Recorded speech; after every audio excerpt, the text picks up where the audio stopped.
Ladies and gentlemen, welcome back to another episode of the 505 Podcast.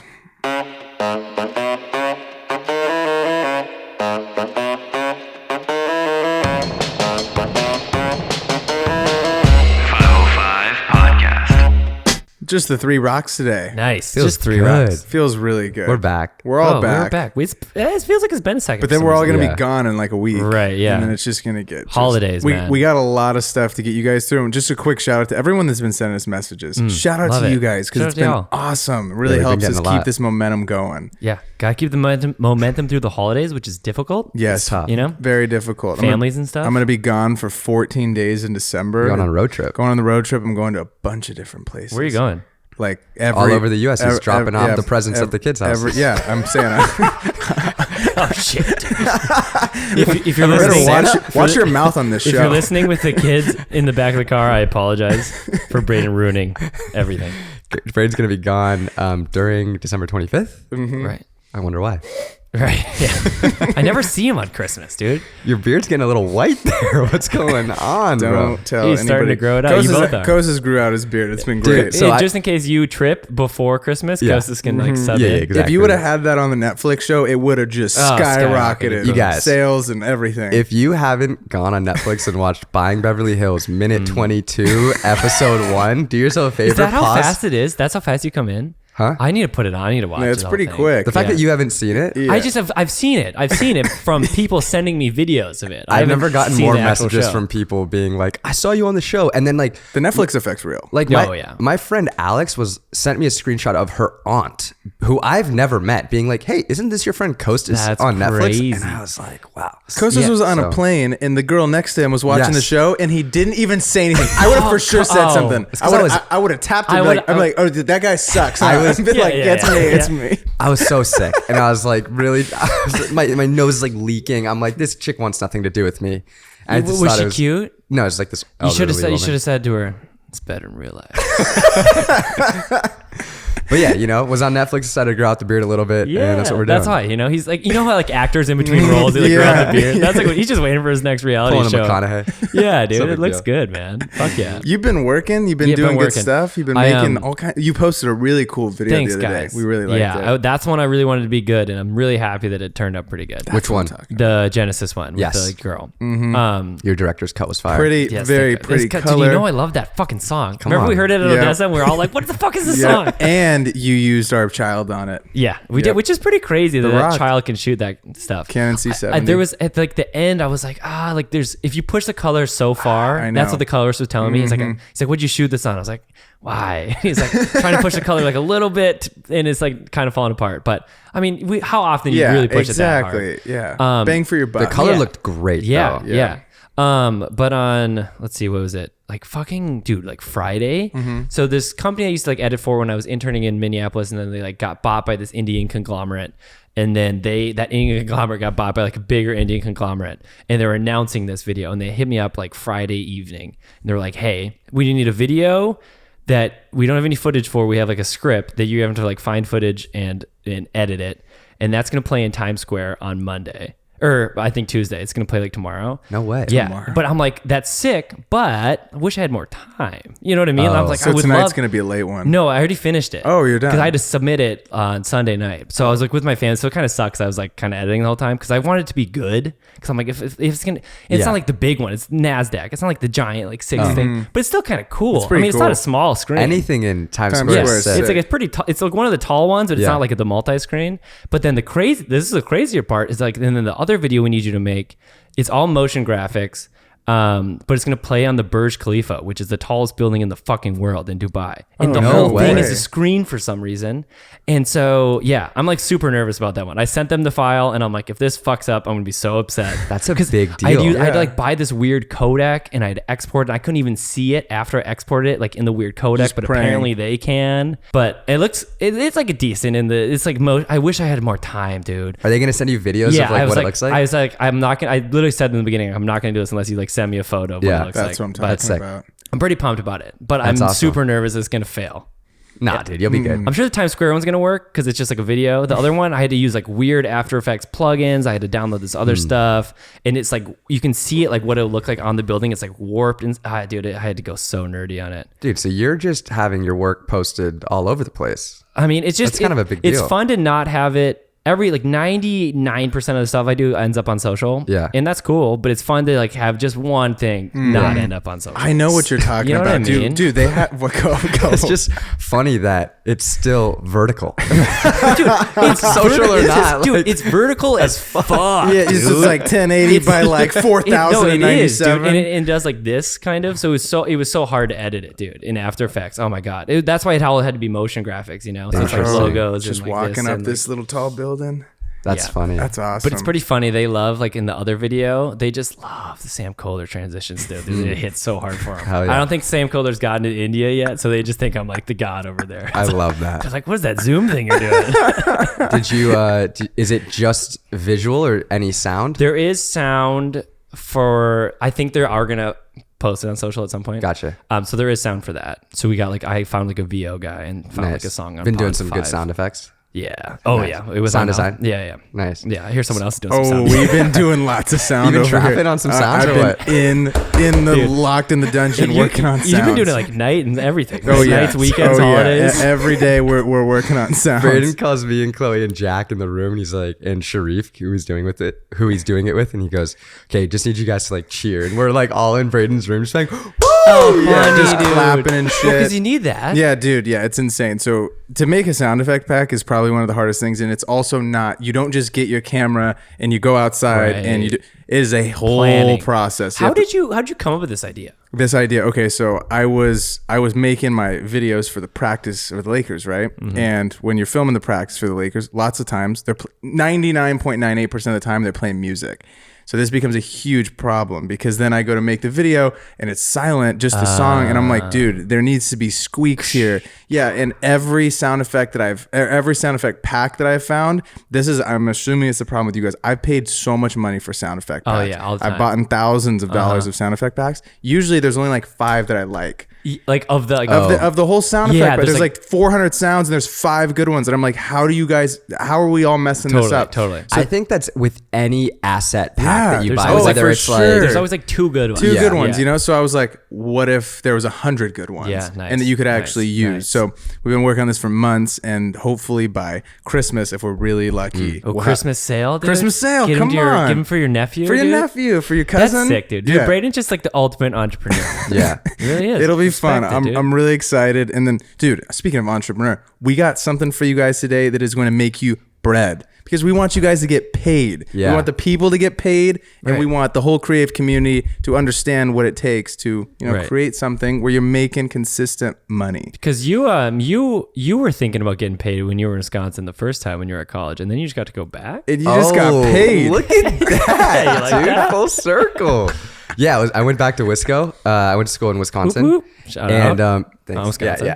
Go just, Ducks. Just such a great school. Go Wisconsin. Ducks. First and Wasn't it 10, the top 15? Wisconsin. I Are would we be bad at pissed. football this year? Yeah. Yeah, it was kind of weird being back. I was flying in and you could see the Capitol from like I had a window. Getting the Your seat. dome. video was Getting great. some good And I was dome. like, man, this feels like weird being back. What'd you say? Getting some good dome. That's what I always say. Capital. Yeah, the Oh, Capitol. nice. the Yeah, dome. yeah, Yeah. yeah. I remember going to school and graduating and being like, I really have no fucking idea what I want to do. Right. Or like really how to like make money as a creative. I knew I wanted to use a camera, but had I had this podcast Right. Oh, right when I game graduated, I would have learned how to make 6 figures as a creative. Yes. And I think that's this the- episode specifically. Yeah. Hell yeah. I think that's the whole goal of creators. you know? Absolutely. So let's get into it. Well, first, I want to preface the reason we got inspired to make this was because I recently watched a webinar by this guy named Paul Weaver, and he had a whole webinar on like how to make 6 figures as a creative. And I was like, this is some really good information. The podcast listeners would really get some value out of it. Hell yeah. There we go. Shout out Paul. And a lot of it we've talked about, and Right. but we're really just grabbing all of it, taking all these different things that we've learned, and kind of It's kind of like a step by. Wow, dude, is that Yeah. like I know. That going But in the pack? That's going in the pack. That'll be That's on really the Bfiggy good fun. sound pack. I've been literally, practicing. that was, like, perfect. Them practicing in the dungeon, but Yeah, but yeah, like you said, I'm pretty sure there's something in there that I even like fucking came up with that he stole from me, but it's all Yeah, good. yeah. I also think that like you hear you hear like six figures, making like over $100,000 a year as a creative. Like you think of that as like, that might feel impossible or unattainable, but like it really is feasible and attainable. And this is kind of like a step-by-step guide as like, this is how you should be running your business, and give you guys ideas on like how to reach out to clients and just how to run your business in the best way possible to make six figures. Absolutely. And like, this is how you make six figures as a creative. And this is very replicatable. Yes. You know, you can use this and you could have, you know, your X amount of clients that are making you said bag. And if you want to make more than that, you need to be able to hire people, bring on more clients, and just continue on the process out. Exactly. And it's six figures is referring to US dollars. US dollars, 100,000 of them. Yeah. Not Colombian pesos, because that's like $10. Number one, we got positioning. Now, this is how we're going to make ourselves look to potential clients that want to work with us, right? We've talked about this in the past too. We gave the example of like a wedding person, right? And a wedding person stuff should look vastly different from a guy like me who's sports content. I make ads. They're fast and loud. They're in your face. They're intense. I shouldn't go on to a wedding videographer's page and be like, there's all these colors and shit. Like, what's going on? It should be maybe like lighter and brighter and maybe like a different font than like Helvetica bold in your face. Just something to think about. Yeah, positioning is like how you position yourself to be able to work with the clients that you want to work with. Totally. And you might be, you know, if your positioning isn't strong, you're not going to be able to like attract the clients that you want to work with. Definitely. And so, you know, if your positioning isn't strong, this might be a couple of the reasons why. Either one, you're like lacking confidence as a photographer, videographer. Maybe you're first starting out and like just getting into it. So maybe there's clients that you want to work with, but you're like, I'm not at the level yet of being able to work with said client. The current clients that you are working with, let's say you have a couple like freelance retainer clients, they're paying the bills, but they're not the clients that you guys want to work with quite yet. You're like, this is what I'm doing now, but like, this is not what I see myself doing in the long run, or I want to be doing in the long run. And then the last reason might be you think that a brand is too big to be able to work with. And I'll give you a perfect example. Before Braden and I were living together, I did a brand deal with Converse. And when I got the email, it was an inbound lead for an Instagram brand deal. But I was like, holy shit, like I can't believe a brand of the size of Converse like wants to work with me. But you'd be surprised that like a lot of these big brands, they might seem like they're too big to work with, but oftentimes they will hire like freelance photographers, videographers, content creators, and you actually are able to work with them. But your positioning has to be strong enough to be able to work with them in the first place. Totally. And like going off that, like they're like these brands seem huge and like mystical, like you could never approach them, but like their social media manager is just like another 26 or 23-year-old like us, just like, you know what I mean? Eating Wendy's and posting on Instagram. Like they're all just like us. And those are the people that you're communicating with. You know what I mean? Yeah, you're not communicating with some whatever name of that brand. It's like a person just like you. Just a random person. Yeah. So, okay, going off of like positioning, it's also like what makes you unique as a content creator. So this is why you want to think about like what your positioning is, because it's what separates yourself and what makes you unique. So some of the things that fall under positioning are technical skill, your style and aesthetic, your niche as a photographer or videographer, your experience or your background, your relationship to a market's consumer, and your personality. Braden and I were having a conversation the other day in the kitchen, and I was like, Braden, I think one of the best pieces of advice that you can give to like an up and coming creator is just to go experience life, because you can bring that into like your work. I remember when in my senior year, I took a business of acting class, and one of the things that we had to do was like reach out to a working successful actor and get a piece of advice. And I had a friend, Ray, whose dad was like, you know, had been successful in acting. He wasn't anyone like crazy famous, but he was like working. Right. And he goes, the best piece of advice I can give you if you want to get into acting is to like just go experience life, because then you have stuff to pull from. Right. And I think that's such a great piece of advice for any creative in any field, is like the more you experience life, the more you can bring that into your work. Because you can connect with like art if you have experienced like that, of like, oh, I have experienced that emotion, whatever, and then you can portray that as well when you're like shooting, or like, oh, this makes me feel like this when I shoot it like that. Or Exactly. Yeah, that's beautiful. 100%. And you got to be confident too in the stuff that you're telling them that you do. You don't want to get on the phone and be like, I'm a video person. I'll be like, I am a video producer. I make stuff that is like X, Y, and Z. Right. And I could help you do X, Y, and Z. And I think another thing, like when you get on the phone with any client, right? they have a problem. And so a lot of people, when they get on the phone with clients, they're trying to sell them stuff right off the bat. And it shouldn't be like that. I think the most success I've ever had on phone calls is like, you're just talking normal about whatever, you're shooting the shit, right? And then it's like, okay, I'm trying to help you solve said problem. And a lot of the times, I think people will be surprised that clients will tell you what the problem is. They will literally tell you what they want you to do for them. And stupid people don't listen. Right. Okay. Exactly. But you got to listen and be like, oh, okay. So you would like a video that does X, Y, and Z. And they're like, oh my God, no way. Like, he figured it out. He figured this out. And they will literally tell you. So you just have to open your ears, put on your listening ears, and just try and connect with the person. Don't go full blower. They've already know for the most part what you do. If they click your reel and it's like under a minute and a half, like a normal reel or whatever, or you have a photo portfolio, it's like they know what you do. Yeah. Right. They're aware of. They're like, I'm coming to said person for the problem, and you got to get it out of the problem. I think if you change your perspective on a phone call with a said potential client, and switch it from trying to sell yourself to trying to serve the client, I think that's the best way to go about it, because you're like, how can I best serve you with the skills that I have as a photographer, videographer, as opposed to being like, let me tell you why you should work with me. Right. And I do think, I think the positioning and having a formula for the positioning is important. So we'll go through an example of how to kind of get there, an equation. So you say like, I'm a blank photographer, videographer. So like for me, it'd be like car videographer, focused on providing, strategic content or like whatever you need that solves your problem, that enhances the customer journey for your brand, right? And then you're pitching yourself, you're positioning yourself as a problem solver, not as just like a guy that makes videos that pushes buttons. You're like, oh, this is someone that's going to solve my problem. And you can just use that equation to really get there. Yeah. And you should have this locked in as like an elevator pitch. When someone comes to you and says, what are you? I think a lot of times we can be like, I'm a photographer or I'm a videographer. But if you can have, a clear and concise one sentence elevator pitch of like what you are in a little bit more detail than just saying, oh, I'm a photographer. Right. I think that is a way to have your positioning much stronger. So we got our positioning down. We know what clients that we want to attract. And now we have our portfolio, which is kind of your bread and butter. It's got all your work, and you're always working on this, right? You go do a shoot with your boys. Right. Maybe you get one good shot that you can throw into your reel one day or something along those lines. It's just like how you're going to leverage the work that you've done to get more work and better work. So it's like, as long as your portfolio keeps getting better, you'll keep getting better and better work and probably make more money and eventually get to the six figures. That's the whole Totally. goal. I would say some of the key mistakes that people make when they're like forming their portfolio is your website is outdated. So maybe you've done like a ton of new shoots, but like you haven't put them on, either like added them into your reel or added the photos onto your website. And so like an outdated portfolio is like obviously not going to represent you best as a photographer or filmmaker.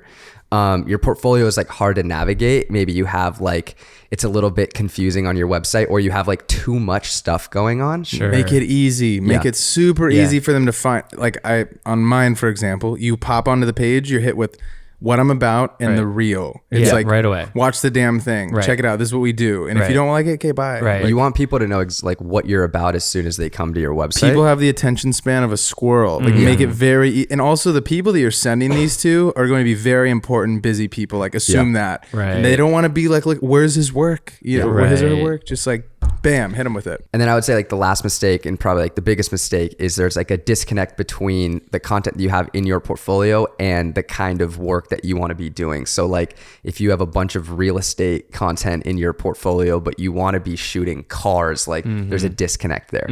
How would you guys say you get to a point where like your portfolio reflects what kind of content you shoot and what you want to be doing?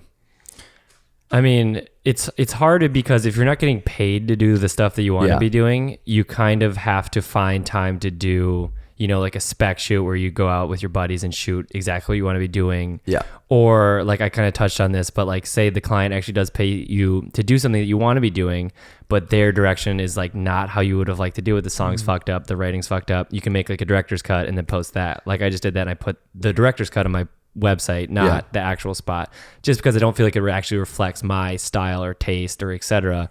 But the director's cut does, which is helpful. I just think it gets you there. I think it really comes down to niching down. And when you're first starting out, we've talked about this, is like try a bunch of different things, shoot a bunch of different stuff, because then you figure out what you are good at, what you like shooting. But like once you figure out what you want to niche down on, maybe it's like just one specific thing, or maybe it's like 2 things at the most. Like the riches are in the niches. So like if you get really good at one niche, shooting one kind of niche, your content's going to be better, your portfolio is going to be more solid, and you're going to be able to land bigger clients. Because people will go, like, a lot of times the brand is looking for something specific.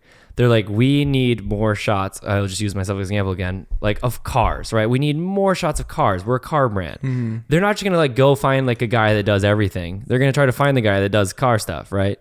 So if you can position yourself with your, and again, have your portfolio that shows that you are the guy that can solve their car photo problem, then they're gonna hire you. You also never know how someone's going to come across your work. Right. Someone might come to either like your Instagram or your website and see a specific shoot that you did and be like, I really love the aesthetic of that work. Right. I want to have our shoot look exactly like that, or have it be inspired. Yep.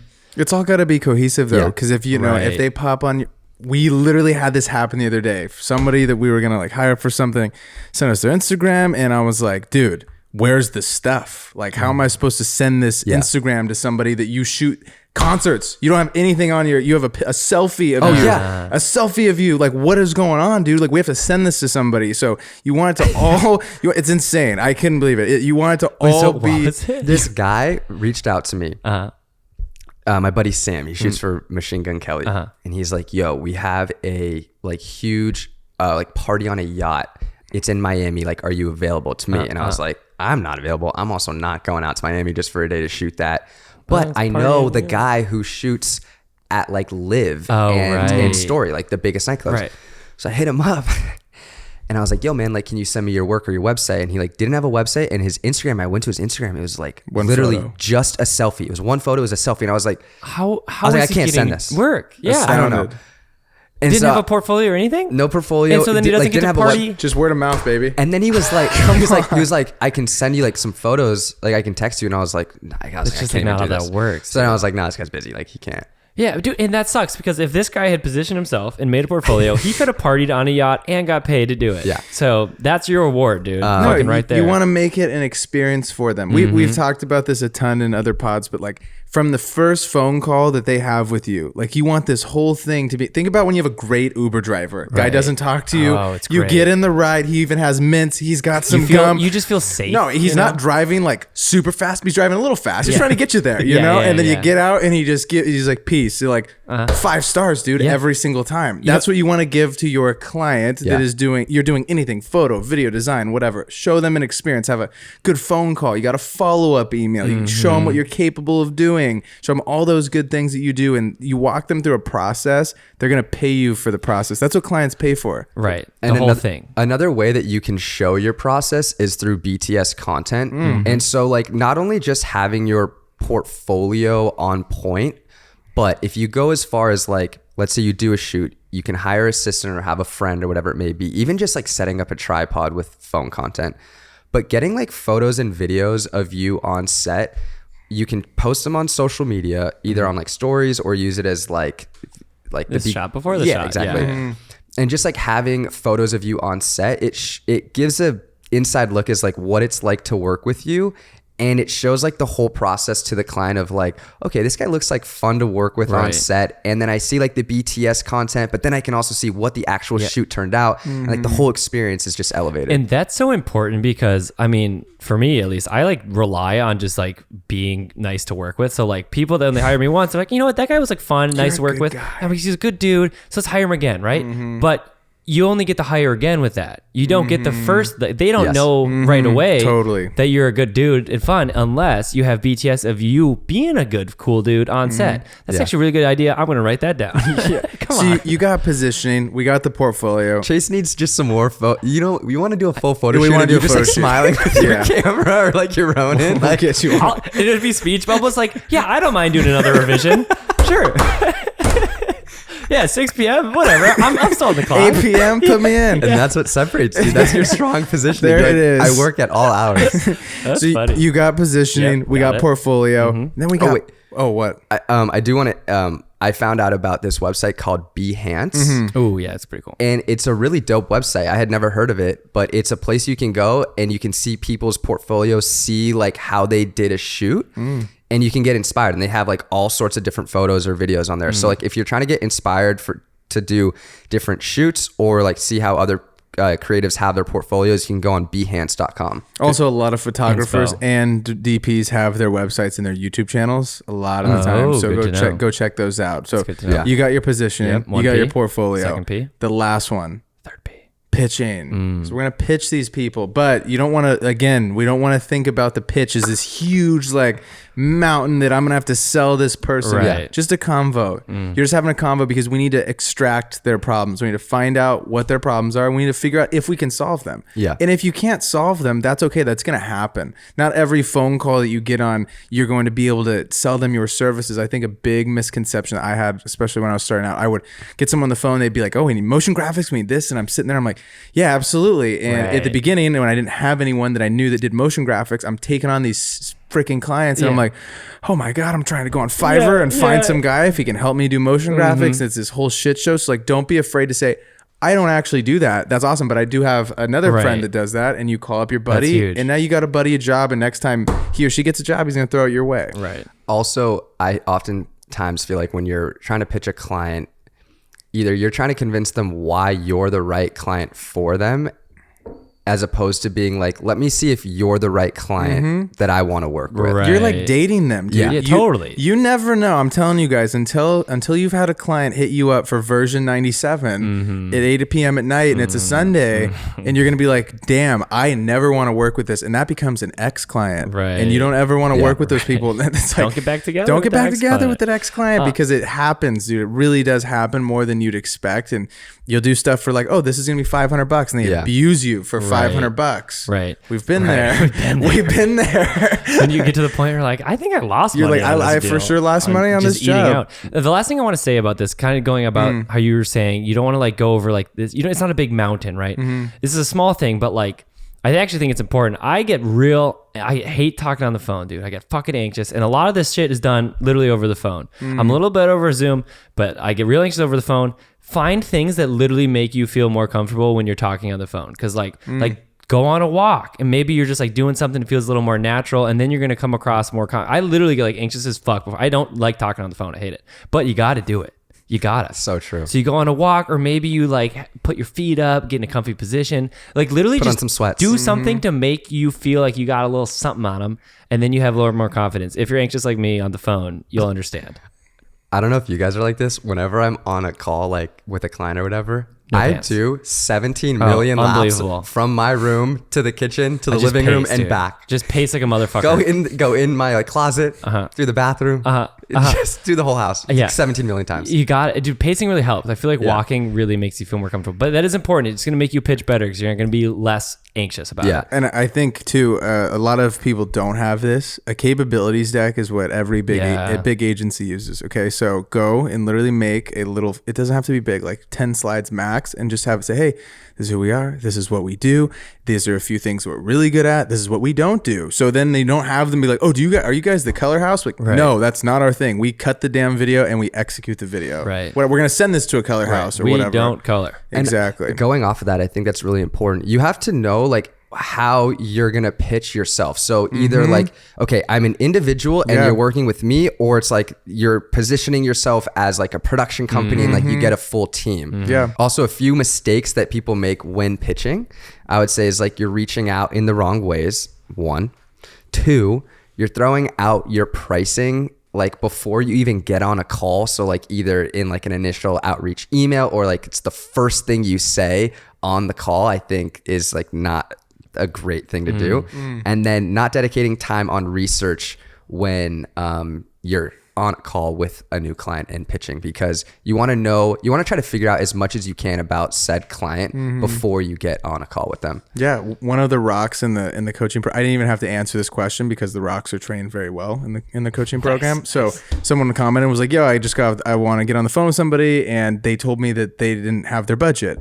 And so he's like, "I don't know what to do," you know? And so I think the best thing you can do in that situation is you bracket those prices. So you'd be like, "Yeah, we could get this done for $500. We could get this done for $2,000. We could get this done for $8,000." Right. And they're like, "Oh, 8,000 is crazy." It's like, okay, well, no, we don't have to do it for that much. Right. So like, And then what do you want to do? You know, you need to give me a price that's going to make sense so I can tell you how we're going to build out something around this. Because a $500 video is very different from a $5,000 video. As far as hours we're going to put into this, what you should expect. Like, you want motion graphics, dude? Right. You're not getting it for who $500. Who you're gonna hire? Who am I going to hire? Who has to come in to help me? Can I just do this by myself? Is it just a one-man band camera situation? you're gonna rent potentially? Exactly. And we're going to get into this, but you got to understand that every potential client is different. And you're not going to charge the same amount of money for two different clients, because you want to use value-based pricing as opposed to like charging hourly, because working with a brand as big as A1 sauce is different than like a mom and pop creating a sauce and they're just like trying to get it off the ground. You're not going to charge them a ton for that. Yeah, exactly. Frog Jam, dude. We just did a whole thing. Hyundai, this guy started this thing called Frog Jam. We're giving him a free Hyundai, dude. He's the best guy in the world. I love that guy. He's in Georgia. Yeah. So, that's what's in Georgia. Frog Jam, dude. Buy that shit. I also think the goal of pitching to a new client is to provide a solution to a problem. Whenever a client comes to you, they have a problem that they need to solve. That's why they're coming to you. And the whole goal of getting on a call and like talking to a client is to figure out what that problem is that they need to solve. And the way you figure that out is just by asking them the questions. And you have to ask them the right questions. Definitely. Give me one question. Can you throw me one good question that you'd ask on a call to a client? Again, it's like dating, man. You got to ask a lot of questions when you date. Don't be the guy in LA that just talks about himself the whole time. There it is. Yeah. Yeah, you see that. But ask good questions. Yeah, just like, where is this going to live? What does like a successful shoot look like for you? What do you hope to get out of this shoot? A question I ask that I think makes them feel like I really care about what it's doing. I say, where is this going to post? Like, where is this going to live? And then when they say like, oh, Instagram, I'm like, okay, great. So we'll do, and then you can really show your expertise and you can say, okay, great. So we'll shoot it vertically. We'll have this kind of feeling to it. It'll feel like this. And they're like, oh, this fucking guy cares about where this is going to live. He's not just making any video. He like knows how we want to see it all the way through. And I think that's really important because, and you would edit a video differently that it's going to end up on Instagram than it would on YouTube or a website or anything like that. Yeah, maybe ask like, is there a cut of this that's going to be on the website? And if they say yes, then you remember that, so you don't shoot it vertically, and then later on they're like, we want this on the site. You're like, well, that's crazy because it's not going to be able to go on there. Or figuring out, is this video or set of photos, is the end goal to generate direct sales, or is this just to build like brand awareness? Yeah, right. That's a huge question. That is a huge question. You're gonna write a video that's say 30 seconds long, completely different than you're gonna write a video that's just for brand awareness. I could be like, oh, okay, so we could just tell a fun story in 30 seconds, or if it's just like we need to sell shit, it's like, okay, we need to figure out a way that someone's going to physically click this swipe up without scrolling by it, feel compelled to buy it, put it in their cart, and that's another 2-minute process, and then physically check out. Dude, you know, or if it's like I want them to see the video, I want to hit them with a retargeting ad. Be like, those are completely different pieces of content you're making. You're like, are we going to make them a 30 and then a 10 and a 5 if they watch the second one for 4 seconds? They can track all that stuff. So because sometimes a brand just wants to seem cool. Literally, they're just like, look, just show us being cool. The product is cool, whatever. And then sometimes it's like, this new car has 2.2 point, you know what I mean? And it's like very specific, and you need to know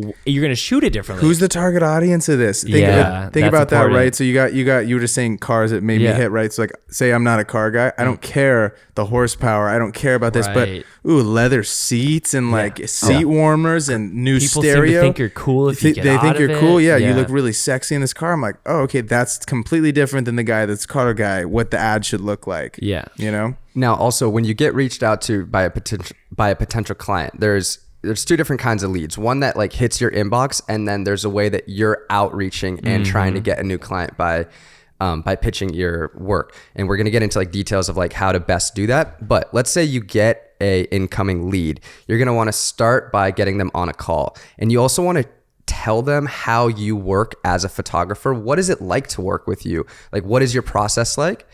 And I also think you should let a potential new client know that your goal at the end of working on this said one-off project is to work with them consistently. Like, that is your end goal. Right. And having retainer work as a creative is so key for a couple different reasons. One, it allows you to have consistent bread, which is like so hard as a freelancer.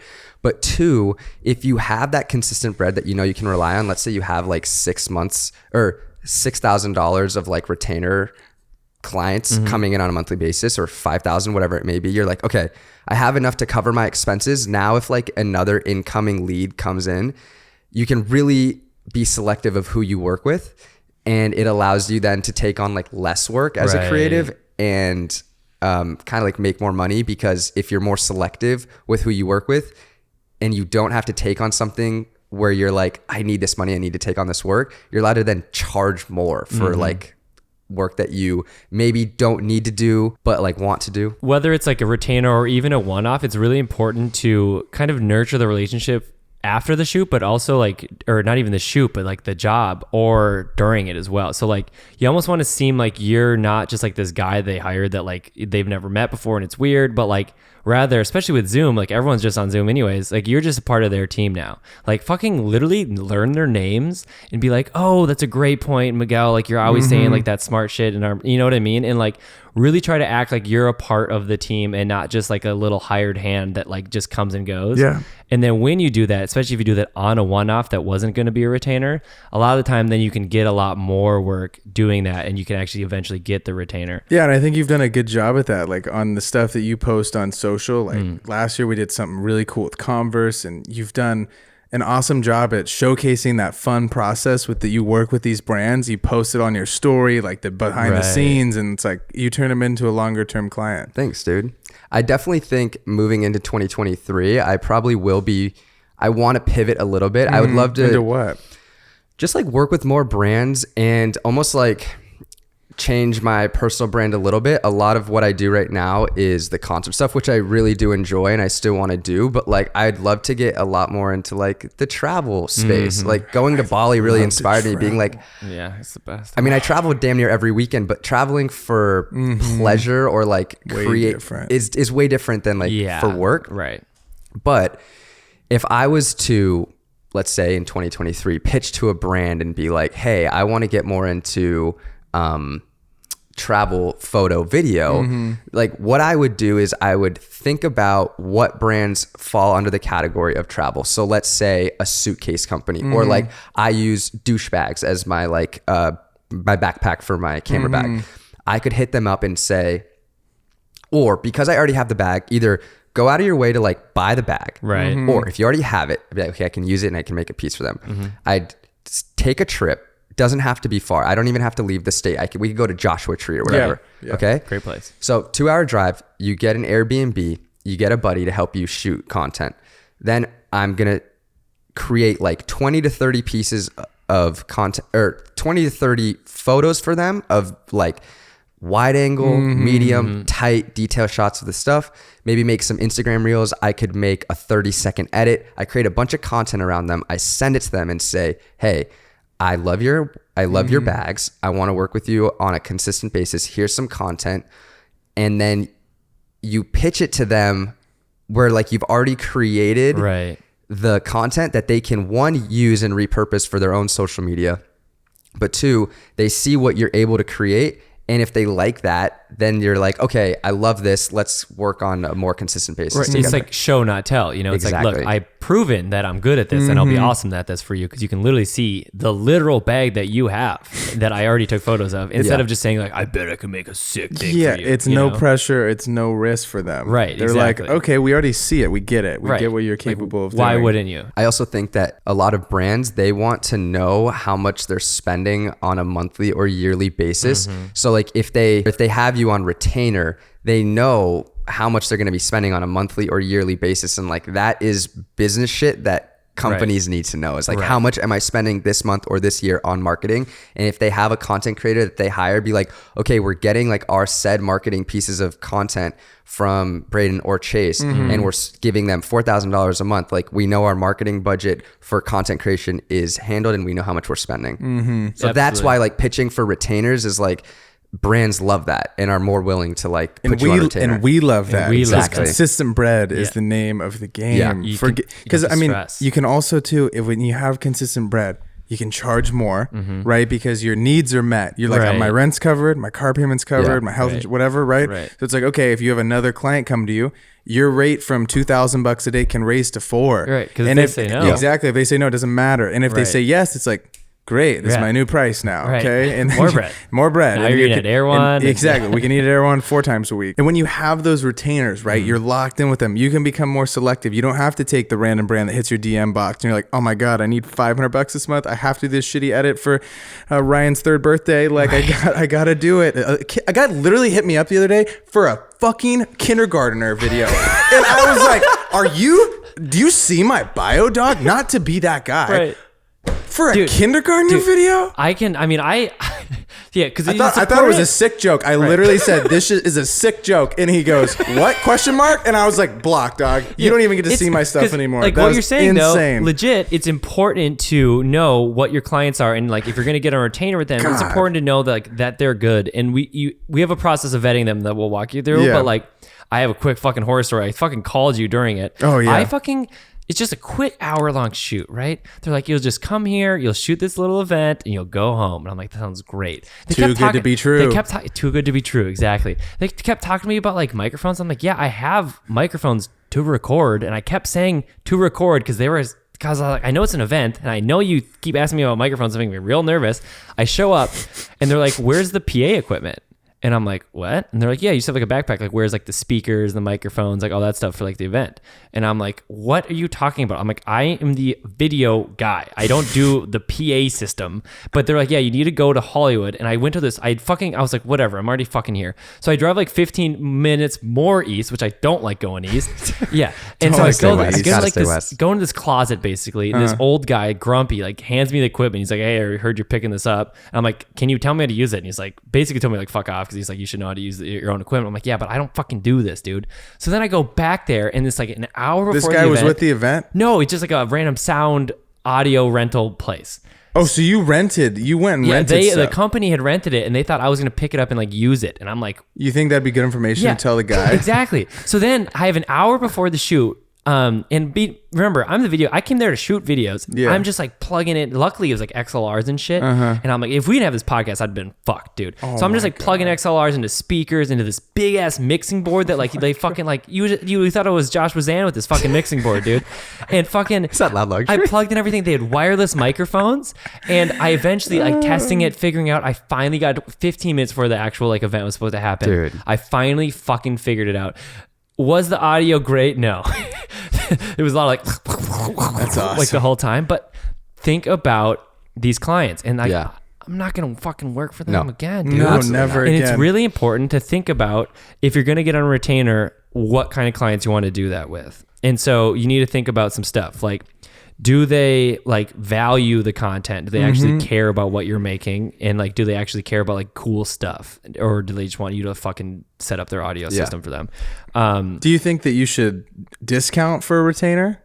No, if anything, you should charge more for a retainer. Why? Why would you charge more? Because you're becoming a part of their team. You're not just working with them on like a one-off thing. Like, you're going to have more communication with said client, and you're really going to become like a part of their team and help them with, you're coming up with like marketing strategy and like talking with the brand of like, how can you make the best content with them? And it's just, you have more of a working relationship with them, and it's more of a partnership because you're working with them on a consistent basis. They're also taking up more of your time. Yeah. A lot more. You're right. A lot more of your time. That's like almost like your full-time thing. And they're taking away a new client from coming to you. Right. You got to think about that, when you're pricing. And if someone ever asks you to discount for a price, right? And you've been doing this for like years and years and years and years. You know? They're asking you to discount, and you're like, hey, no, we don't discount over here. You know, why would I discount for you to do the same job? Not a used car lot. Exactly. It's not a used car lot, you know? So, and we talked about this in Jordan's pod about free work versus being paid for it. So I think it's still important if you need to build up stuff for your portfolio. Yeah, go to make a spec thing for free, whatever. And then once you have your systems and your processes down, it's like, then you don't need to discount anymore for the work that you're doing. And if they want a discount, before giving them a discount, give them less deliverables. Be like, hey, okay, if I'm going to charge you $2,000 for 20 photos, but we really only have like 50, let's just say we can only do 1,000. Be like, great, I can give you 10 or 12 photos as opposed to 20, but like, that's my rate. Because then it's easier for me, whatever. Because like you don't have to spend all that time making stuff that you're not getting paid for. And if you need 20 photos at $1,000 and I can't do that, I have someone that can do it for you. Right. But when you're first starting out, it's really hard to like say no. I still feel like I struggle with it, honestly. I think honestly though, when you're starting out, I think you just, like I told you guys that story of how I didn't have any money in my bank account and I took the $500 video or whatever. It's like, dude, when you're starting out, like do whatever, because anytime you can get behind the camera, I feel like that sounds contradicting to everything we've just said, but it's like, anytime you can get your hands behind a camera and you can work with a client, you're getting better. You're learning more things. You learn how to talk to another person who's not your friend or your family member. It's like you're getting experience, like real world experience, and you're also fucking stuff up. And the only way you can learn is by trial and error, you know, is like actually physically. Like I could tell you every secret to every job we've ever done. And you could go out and work with your first client for $150 and you could mess all the audio, mess the white balance up, you know, so it's like you're truly only going to get better by doing. So if someone comes to you and it's maybe a little cheaper when you're starting out and you're trying to get your bearings, trying to get your value down, your niche down, it's like, do the damn video, go help out some person or whatever. But I think that's like why it's not contradictory is because it's like when you're starting out, when you're trying to find your bearings, you don't even know like what you like to shoot yet. You don't, you probably don't, maybe you don't even have a website that's like money yet. You know what I mean? Exactly. And then once you're like a vet and you've like done it a lot. And you got to save bread for the camera stuff. The camera stuff's very expensive. It's hard to get off the ground in this industry. So it's like, you gotta work with what you got, hustle, make the bread, do the shittier jobs, do the editing jobs, like we said. I also think because I want to break down like, okay, 6 figures a year, right? It's $100,000. $100,000. Like how do you get to that, right? I don't think it's very far off to say that like you could get an average retainer client on a monthly basis.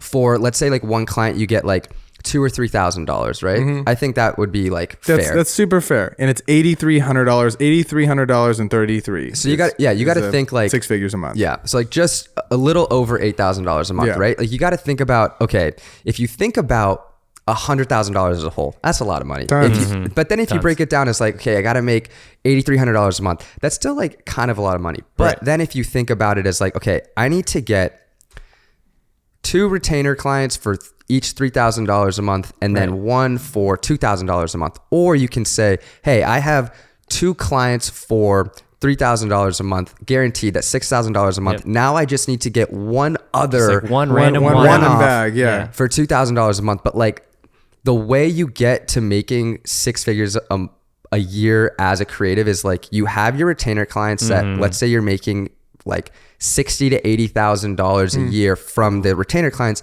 Now you just have to make up an extra like 20 to 40K on just like one-offs, but it's way less. It seems a lot more feasible when you have like the retainer clients that you can rely on. Because then you're like, okay, this is my base. Like I have 60K of just base. That's gonna be 50 there, or 50 or whatever. And then you grind for like the other stuff. If you're just doing a ton of one-offs, it's gonna be so hard. And that's it's just gonna be way harder to like piece it all together to get, unless you're charging. And you gotta plan out your week, right? So it's like if you have your retainer client locked in, it's like, okay, I'm gonna shoot for Debbie and Ryan on Monday, and then on Tuesday we got to do some outreach because we don't have anything coming in. We haven't had anything this month, so let's do outreach on Tuesday. We're gonna send 25 emails, and you got to set those boundaries for yourself. So you're not like, I did 5, I'm good today. We worked really hard, and that's it. It's like Tuesday, we got to send 50 emails. I'm gonna do some LinkedIn research. Then Wednesday, I'm gonna edit Debbie and Ryan's content. Right. Okay, the retainer client is already done for the month. Great. Okay, and now I'm gonna respond back to those other 50 emails that we sent. I'm gonna try and search for more. I'm gonna go door to door. Whatever you're going to run a social ad. Yeah, and also going off of that, just how we talked about discounting and you shouldn't discount before you discount, offer less deliverables. Like the way you can upcharge a potential new client and a retainer client is like offering them more deliverables. So like, let's say they only think they want like 10 photos a month. Be like, hey, I can do 10 photos, but I can also give you some videos as well. You know what I'm saying? So like instead of charging $1,000 a month for 10 photos, I can charge you $1,500 or $2,000 a month, and I can give you like 3 or 4 reels on top of those 10 photos, whatever it may be. And then also, because 2023 is coming up and a lot of brands are trying to lock in like their content for the month or for the year, this is a really good time to go back to these clients that you've worked with in the past.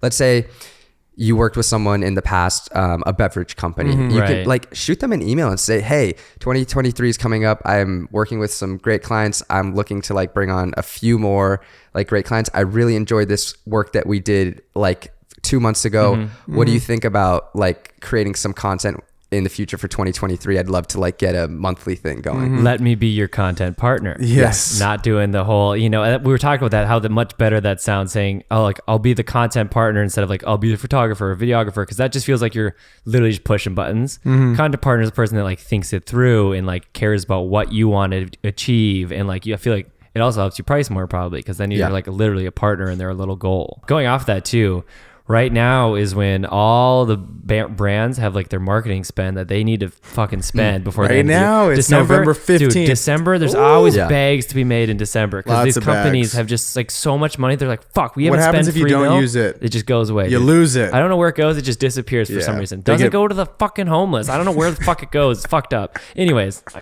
can go on the horse. But December's a good time to make a bag, man. This is the time to be pushing, because they all have a lot of money that they need to spend before December 31st.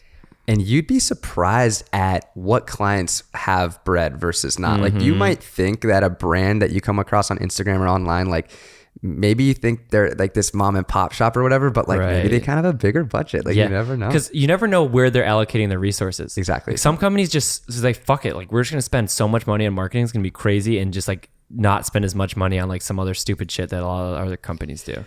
A key to figuring out what brands value content is by going on Facebook, and you can see if they're running ads on like their business account, or like if you go to their page, you can see if they're running ads or not. And if they're running ads, that means they value content and they'd be a good person to reach out to. I'll follow up with you guys on the next pod. I'll find, there's another website that I found that somebody allowed me to see that allows you to spy on different people that are making ads. So you could say like, oh, I want to see all the people that are in the car space and like who's running ads on Facebook, and it'll show you all their ads and how much money they're putting behind each campaign, which is a cheat code. So then we could find out and be like, oh, they're spending mad bread. I'll find it out for you guys. I can't remember it off the top of my head, but yeah, I think this was an incredible pod. Yeah, jam-packed with value. We're getting you guys ways to make bread, ways to talk to clients, all that good stuff. So thank you guys so much for tuning in to episode 49 of the 505 podcast. We're getting close. Big things are coming. Big announcements are coming next time. Make sure you DM us on IG with any questions. Take a screenshot, put it on your story, and we'll see you guys all next week. Peace. Bye. Bye.